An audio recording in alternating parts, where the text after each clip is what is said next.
the last guy we got to talk about, man, we got to finish with another stud lefty pitcher who is a Scott Boras client, and that is two-time Cy Young Award winner Blake Snell, coming off one of those 2 Cy Young seasons last year with the Padres, but he has still yet not found a long-term suitor for 2024 and beyond. So, Taylor, who does Blake Snell play for in 2024? Blake Snell is tough because coming back to this theme of tough to evaluate, I mean, he's the poster boy for that. He's got 2 Cy Youngs. He had a 1.2 ERA over his last 23 starts last year. A lot of those caught by Gary Sanchez, by the way. He's also proven that he can be really effective in the playoffs. We saw him pitch some incredible games with the Rays, specifically that game where he was taken out very unjustly against the Dodgers, but we're not going to get into that right now. But the big problem that I have with Snell and more specifically with Boras is that they were asking for a contract for a workhorse. And Blake Snell is not really a workhorse. He's not going to be a guy that's going to go too deep into games for you. And I read somewhere they wanted 9 years, $30 million a year, and that's just bonkers. Like, I think that just immediately turned off so many potential suitors because they were like, we're not even close to that.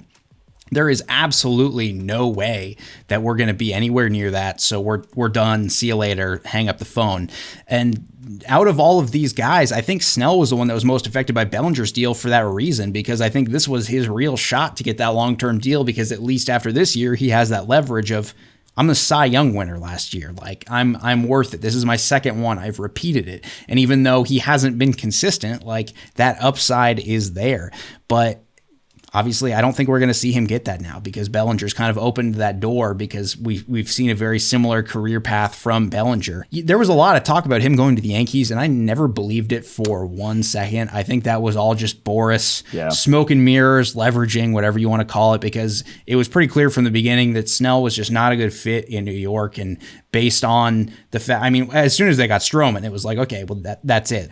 The Giants still do make sense. Like I said earlier, he kind of makes sense as a pairing to Logan Webb, but they still have that risk in Robbie Ray for like a high upside lefty. So it doesn't really make a ton of sense for them to also shell out for Blake Snell. There's also another route this can go.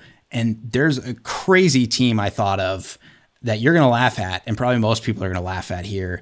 And it's the Braves. Obviously, They would take a huge financial hit taking on a guy like Snell, but in the position he's in right now, he's got to be in kind of that FU mentality of like, nobody wants to sign me long term. Fine, I'll prove you wrong. And what better way to do that than go to a team that is going to be they're going to be in the playoffs. They're going to have a deep playoff run. And you look at their rotation, they've got Strider, who's great. And then after that, you have Max Fried, who was banged up last year.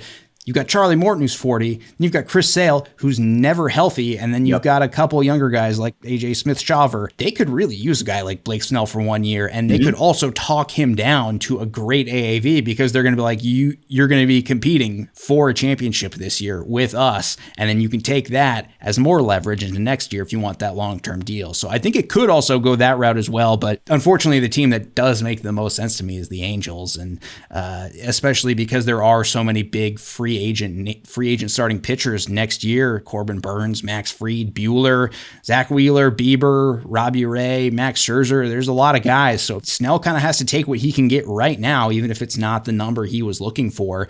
And now that Ohtani has left the Angels, and with Trout kind of lobbying for them to bring in some more talent, it makes a lot of sense for them to bring in Snell, because he is somebody that the fans can get a little bit excited about. And I think they're one of the teams that will give him one of those longer term deals. So I think I could definitely see him going there for like a 5-year, $120 million-ish deal, which is a little bit more than Robbie Ray's deal after he won the Cy Young at age 30. So if I had to bet, that's the way it could go, but I would love to see a more exciting option like him going to the Braves for a year.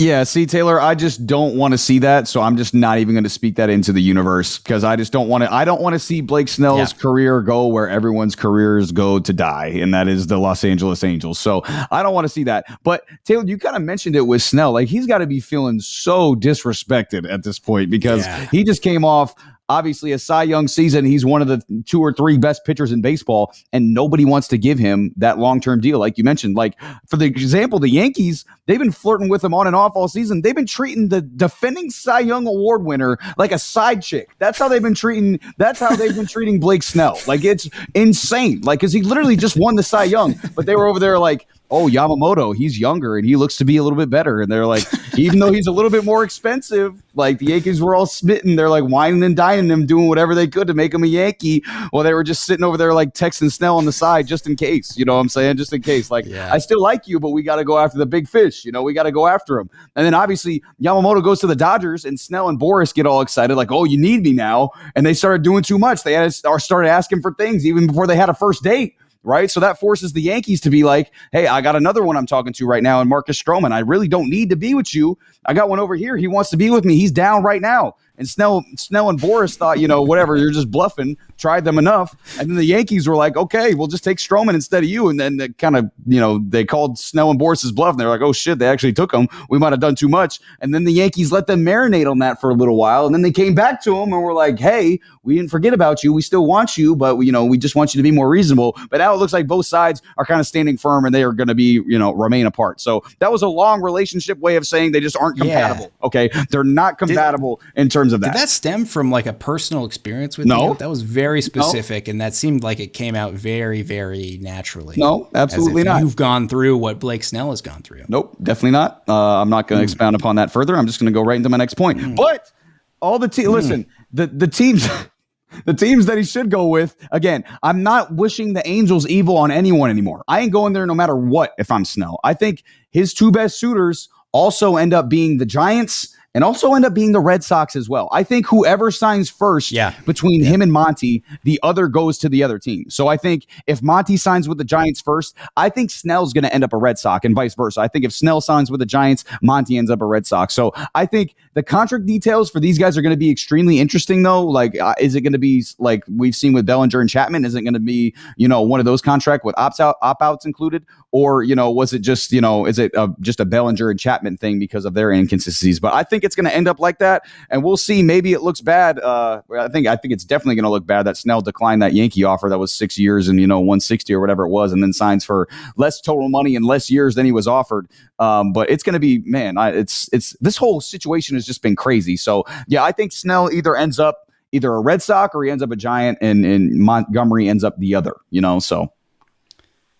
Yeah, I agree. I think that makes a lot of sense. And the Red Sox also seem like one of those teams that might pay him a little bit more, especially, I joked about it earlier, but like that Netflix documentary series is coming to Boston. And I'm sure they would love to have somebody else be part of that. And Blake Snell is like the perfect guy to be a part of that. They need lefties. They need somebody with upside. Like I was talking about, like, I don't hate anybody in that rotation, but like, the upside just isn't really there for any of those guys. And even like with Giolito, like obviously we've seen the upside, but it's hard to really believe that that's going to come back exactly the way he had it. But Blake Snell would give them a shot. And I think that's kind of what they need. Like they're at the point where they just need to roll the dice, and Blake Snell would be a great guy for that. So that actually, over the course of this episode, that is actually making a lot more sense to me, especially now that we know the Giants have gone with Matt Chapman. Montgomery makes a lot more sense for them than Snell. Snell's got to go somewhere else.